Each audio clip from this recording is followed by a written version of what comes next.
में हूँ। अभिनव, non vegetarian आप कभी थे या अभी हैं? मैं शुद्ध शाकाहारी हूँ।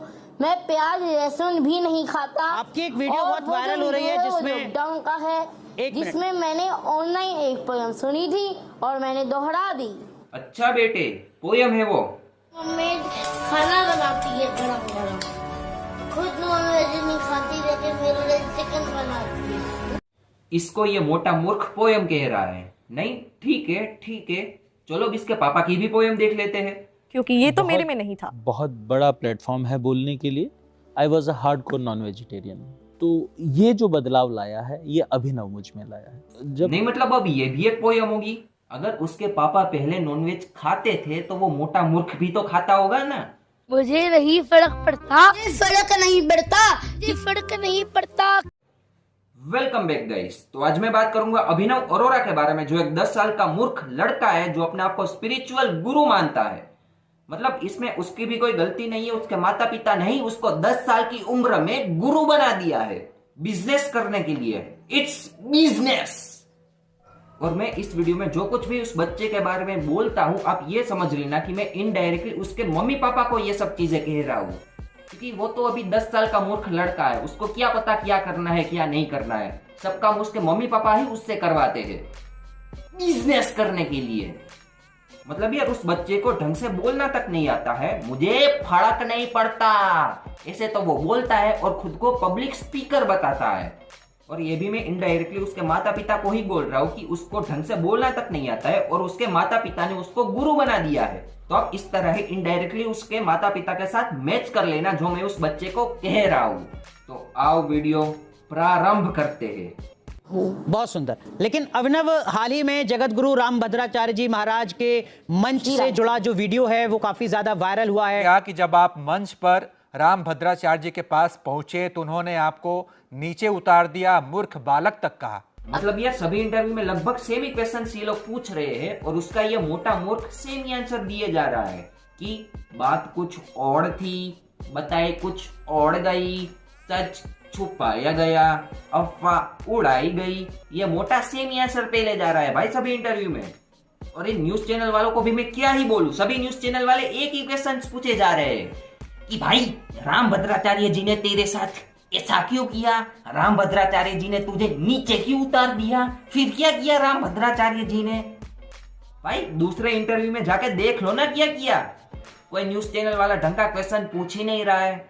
चलो अब ये भी देख लेते हैं कि रामभद्राचार्य जी ने कैसे और क्यों इस मोटे मूर्ख को धक्के मारकर निकाल दिया। मतलब यार अब मैं भी न्यूज चैनलों की तरह बातें करने लगा हूँ अब।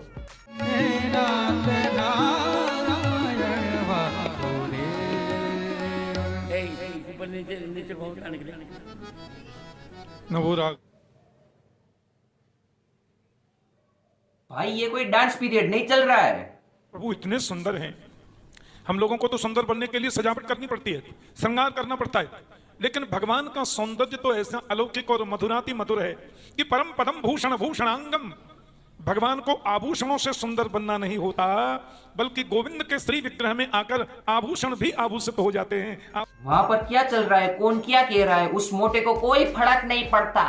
वो बस अपना फोटो खिंचवाने आया है रामभद्राचार्य जी के साथ। जैसे जैसे नीचे से इंस्ट्रक्शंस आ रही है उसके माता पिता की, मोटा बस उसे फॉलो कर रहा है कि यहाँ पर खड़े रहो, नमस्ते करो, ये करो। बस मोटा उसे फॉलो कर रहा है और फोटो खिंचवाया जा रहा है। उसके माता पिता उसे पोज दे रहे और मोटा बस उस पोज में खड़ा रह रहा है और फोटो खिंचवाया जा रहा है।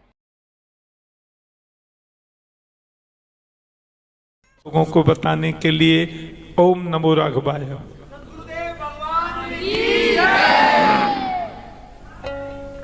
राजा रामचंद्र भगवान की। आप पर नीचे जाओ, इनको करो नीचे, पहले इनको मर्यादा है मेरी। चलो भाई। नहीं और बोलो बीच में, और फोटो खिंचवाओ। नीचे उतार दिया मोटे को। मजा आ गया भाई, मजा आ गया। वैसे ये सब तो उसके माता पिता ने ही करने को बोला था, तो डांट तो उसके माता पिता को लगानी चाहिए। और मैं तो कहता हूँ कि इंटरव्यू भी उस मोटे का क्यों ले रहे हो, इंटरव्यू भी उसके माता पिता का ही लो ना, क्योंकि उनकी वजह से ही ये ऐसा सब कुछ कर रहा है। और फिर मोटा कहता है लेकिन और सबने लगा कि रामभद्राचार्य महाराज जी ने मुझे मंच से नीचे उतारा। ये किसी ने नहीं लगा कि उसके बाद मुझे अपने रूम में भी बुलाया था और अपना आशीर्वाद भी दिया था। भाई आशीर्वाद तो वो सबको देते हैं, और उसके बाद उन्होंने क्या बोला है पता है? मेरा एक वीडियो वायरल हुआ, आपने देखा होगा जी, उसके लिए आप क्या कहेंगे? अरोड़ा वाला वही बात, अभिनव अरोड़ा इतना मूर्ख लड़का है वो। इसमें कुछ गलत नहीं है, वो मोटा मूर्ख है भाई। मान गए भाई रामभद्राचार्य जी को, एक नजर में ही पहचान लिया उस मोटे मूर्ख को। अभिनव, नॉन वेजिटेरियन आप कभी थे या अभी हैं? मैं शुद्ध शाकाहारी हूँ। मैं प्याज लहसुन भी नहीं खाता। मैं सात्विक भोजन ही पाता हूँ। आपकी एक वीडियो बहुत वायरल हो रही है जिसमें लॉकडाउन का है, जिसमें मैंने ऑनलाइन एक पोयम सुनी थी और मैंने दोहरा दी। अच्छा बेटे, पोयम है वो? मम्मी खाना बनाती है गरम गरम, खुद नॉनवेज नहीं खाती लेकिन मेरे लिए चिकन बनाती है। इसको ये मोटा मूर्ख पोयम कह रहा है। नहीं, ठीक है, चलो अब इसके पापा की भी पोयम देख लेते हैं, क्योंकि ये तो मेरे में नहीं था। बहुत बड़ा प्लेटफॉर्म है बोलने के लिए। I was a hardcore non vegetarian. तो ये जो बदलाव लाया है ये अभिनव मुझ में लाया है। जब नहीं मतलब अब ये भी एक पोयम होगी कि उसके पापा ने बोला कि वो पहले नॉनवेज खाते थे, तो ये भी एक पोयम होगी। अगर उसके पापा पहले नॉनवेज खाते थे तो वो मोटा मूर्ख भी तो खाता होगा ना। तो ये पोयम तुम किसी और को सुनाना, और ये डैश किसी और को बनाना। अब इन्होंने घर से शुरुआत की, और नॉनवेज खाने वालों के लिए कुछ कहना चाहेंगे आप जो नॉनवेज खाते हैं? देखिए, आप किसी की उंगली को काट करके खा सकते हैं। देखिए, आपके किसी प्रियजनों को अगर कोई काट के ले जाए तो आपको कैसा लगेगा? वो भी तो किसी का परिवार है, उसका तो सोच दो, वो भी तो किसी का परिवार है। तो कुछ साल पहले तू भी जब चिकन खाता था तब उसका परिवार नहीं था क्या? उसका परिवार घूमने गया था क्या? वो पोपटलाल की तरह सिंगल था क्या जो तू उसे खा गया? और ये मोटा सभी पिक्चर में सेम स्क्रिप्ट चला देता है। कोई आपकी उंगली काट के खा जाए तो आपको कैसा लगेगा? आपका परिवार नहीं है क्या? कि जब आपको आके आपके आसपास जो है आपके फैंस घेर लेते हैं, आपको कैसा लगता है उस समय? देखिए, एक हाथी था, उसके ऊपर एक राजा बैठकर जाता था। देखो उसके पापा भी कैसे मंद मंद मुस्कुरा रहे हैं और सोच रहे होंगे, हाजी बेटे यही कहानी मैंने तुमको रटवाई थी, यही चिपका दो सभी जगह। अब आओ इस स्टोरी टेलर की कहानियां सुन लेते हैं थोड़ी। देखिए, एक हाथी था, उसके ऊपर एक राजा बैठकर जाता था। सब उसको प्रणाम करते थे, लेकिन एक बार उस राजा की मृत्यु हो गई।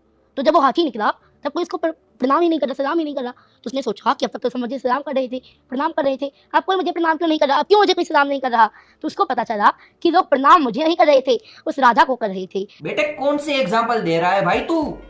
उसने पूछा कि फोटो क्यों खिंचवाते हैं, ये राजा और हाथी के एग्जाम्पल देने लगा। भाई वहां पर दो लोग थे, राजा और हाथी, यहाँ पर सिर्फ एक हाथी ही है, लेकिन वो मैं कान्हा जी के चरणों में समर्पित कर देता हूँ। मैं आपको एक कहानी के माध्यम से समझाता हूँ। एक राजा था, उसका बहुत ही प्यारा सा हाथी था। जब भी राजा शहर में निकलता, ये मोटा हाथी रटी हुई स्टोरी कहीं पर भी चिपका देता है। अपना अपना इंटरेस्ट होता है। आपको क्या बनना है बड़े होकर? और आप मेरे से पूछो कि मैं क्या बनना चाहता हूँ, तो मैं ब्रजवासी बनना चाहता हूँ। वृंदावन की एक कुटिया में रह करके राधा नाम का जाप करूँगा, यमुना जी का जल पीकर अपना गुजारा करूँगा, रसिकन की जूठी प्रसादी पाकर ब्रजवाला बन जाऊँगा। इसको कोई बोलो कि पहले ढंग से ब्रश कर ले, ब्रजवासी बनूंगा। और इसकी स्क्रिप्ट कौन लिखता है? भाई फिल्म की स्क्रिप्ट लिखो ना जाके, ये बच्चे के स्क्रिप्ट क्यों लिख रहे हो? ये 10 साल का बच्चा बूढ़ों जैसी बातें कर रहा है कि मैं ब्रजवासी बनूंगा, यमुना जी का पानी पी के अपना गुजारा करूंगा। अबे तू पहले ढंग से पैदा हो ले, गुजारा करूंगा। ऐसी सब बातें लोग रिटायरमेंट के बाद करते हैं, 60-70 साल के। ये तो अभी पैदा हुआ है और ऐसी सब बातें करने लगा है। मतलब भक्ति करो, भक्ति करने से कौन मना कर रहा है? आधा घंटा, 1 घंटा, 2 घंटा। ये मोटा मूर्ख कह रहा है कि मैं ब्रजवासी बन जाऊंगा 10 साल की उम्र में। भाई तू पहले पढ़ाई लिखाई कर ले, फिर आराम से 60-70 साल की उम्र में ये सब सोचना। क्या है ये? भाई जाओ यार, हर रोज मंदिर जाओ, 1-2 घंटा भक्ति कर लो भगवान की हर रोज। क्या है ये ब्रजवासी बनूंगा, सन्यास ले लूंगा 10 साल की उम्र में? सन्यास लेने की बात तो हम इंजीनियर्स भी नहीं करते हैं, ये तो अभी पैदा तक नहीं हुआ है। आज के टाइम में धर्म और भगवान की भक्ति को बिजनेस बना दिया है भाई इन लोगों ने। और लोग भी मूर्ख है जो ऐसे लोगों को सपोर्ट करते हैं। समर्पित कर दूंगा। कथावाचक बनोगे आप? देखिए, आप कह रहे हो कथावाचक बनोगे, मैं तो कथावाचक हूँ ही। मैंने जैसे अभी आपको बताया कि मैं ग्रंथ पढ़ता हूँ और लोगों को बताता हूँ, तो मैं कथावाचक तो हुआ ही ना। प्रभु के बारे में, ठाकुर जी के बारे में, राम जी के बारे में सबको कथा सुनाता हूँ। अच्छा बेटे, कथावाचक है तू। भगवान कृष्ण के पास जो सुदर्शन चक्र था वो उन्हें किसने दिया था? भगवान श्री कृष्ण के पास जो सुदर्शन चक्र था वो उन्हें दिया था। किसने? बताइए। शिव जी ने। शिव जी ने? शिव जी ने या परशुराम जी ने? तो शिव महापुराण के अनुसार बता रहा हूँ। अच्छा, भगवान कृष्ण का जो नाम कृष्ण है वो उसका अर्थ क्या है? कृष्ण का मतलब क्या होता है? और कृष्ण किस नाम भाषा का का बहुत शब्द है ये? सुंदर अर्थ है, जी, कष्ट हरने वाला। किस भाषा का शब्द है ये कृष्ण? मतलब ये 24 घंटे ठाकुर जी करता रहता है। इनको ठाकुर जी के नाम का मतलब नहीं पता है। इसको ये तक नहीं पता है कि उनके पास सुदर्शन चक्र आया कहां से, और बोलता है कि मैं कथावाचक हूं, ठाकुर जी की कथाएं सुनाता हूं। वाह मोटे वाह, ढंग की लिख लो स्क्रिप्ट थोड़ी, ऐसे थोड़ी मोटे की पिक्चर हिट होगी, ऐसा थोड़ी चलेगा। इसको बोलो ये सिर्फ चिकन खाए, ठाकुर जी की भक्ति करने के लिए हम सब बैठे हैं। सुनने में आ रहा है कि जो लोग आपके खिलाफ ये सब बातें कर रहे हैं उनके खिलाफ आप FIR करने जा रहे हैं, केस करने जा रहे हैं। जी, मैं यूट्यूबर्स के खिलाफ केस कर रहा हूँ। नहीं, ये क्या बोलता था? मुझे नहीं फर्क पड़ता, फर्क नहीं पड़ता, फर्क नहीं पड़ता, मुझे फर्क नहीं पड़ता। नहीं, अब क्या हुआ? अब क्यों फर्क पड़ने लगा? अब क्या हुआ? बाबा बाबा प्लीज, बाबा मुझ पर केस मत करना बाबा, प्लीज बाबा, अभिनव बाबा की चाहिए, अभिनव बाबा की चाहिए बाबा, दूर से ही पैर छू लो बाबा आपके। बाबा बाबा प्लीज मुझ पर केस मत करना बाबा, प्लीज। मैं गरीब हूँ बाबा, बाबा मुझे फर्क पड़ता है बाबा, बाबा प्लीज बाबा मुझे फर्क पड़ता है बाबा, मुझे फर्क नहीं पड़ता। एट दी एंड मैं यही कहना चाहता हूँ उस मोटे मूर्ख को, भाई पतला हो ले, चिकन खाना बंद कर दे और स्कूल जा। और एक बार मैं बोल दूं, मैं इनडायरेक्टली उसके माता पिता को ही कह रहा था ये सब कि बंद करो ये सब, क्योंकि उसके माता पिता ही अभिनव से ये सब करवा रहे हैं। तो बस अब यहाँ पर ये वीडियो समाप्त करते हैं। देखो, किसी को ये काला गोरा नहीं बोलना चाहिए क्योंकि वो भगवान ने दिया है, पर पेट तो भगवान ने नहीं दिया है, तो हम किसी को मोटा पतला बोल सकते हैं मेरे हिसाब से। अब इसमें कुछ लोग बोलेंगे भाई तेरे पिताजी के पैसों का थोड़ी खाता है वो, तो भाई देखो मुझे फर्क नहीं पड़ता, मैं तो बोलूंगा।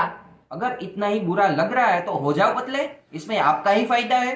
तो ज्ञान की बातें बहुत हो गई, बॉडी शेमिंग भी बहुत हो गई। देखो भाई, बॉडी शेमिंग नहीं करनी चाहिए, सच में भाई, ये मजाक नहीं कर रहा हूं मैं, वो तो बस मजाक था वो सब, तो सच में बॉडी शेमिंग नहीं करनी चाहिए, ठीक है?